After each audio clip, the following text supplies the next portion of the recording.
Fl-ewwel sħarriġ politiku ppubblikat mit-Torċa wara l-elezzjoni ġenerali, il-Prim Ministru Robert Abela reġa' rreġistra fiduċja qawwija mill-elettorat. Fil-fatt id-differenza fil-fiduċja bejn il-Prim Ministru u l-kap tal-Oppożizzjoni Bernard Grech hija ta' 27.8%, filwaqt li d-distakk bejn il-partiti huwa ta' 16.5% favur il-Partit Laburista.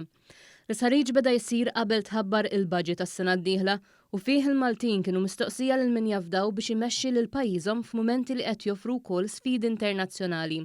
50.1% qalu li jafdaw lil Robert Abela, filwaqt li 22.3% qalu li jafdaw lil Bernard Grech.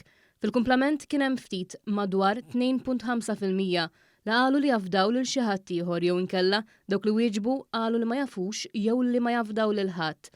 Dan ir-riżultat b'saħħtu favur it-tmexxija ta' Robert Abela jibqa' wieħed konsistenti u wkoll rifless fil-fiduċja li qed jikseb il-Partit Laburista. Fl-isħarriġ tiegħu Vince Marmara isaqsi wkoll li kieku ssir elezzjoni għada il-Maltin lil min jivvotaw, bir-riżultat favur il-Partit Laburista ikun dak ta' 42,000 vot. Saħansitra ftit aħjar mir-riżultat ta' Marzu li għadda li kien l-akbar distak li l-Partit Laburista kiseb f'elezzjoni ġenerali.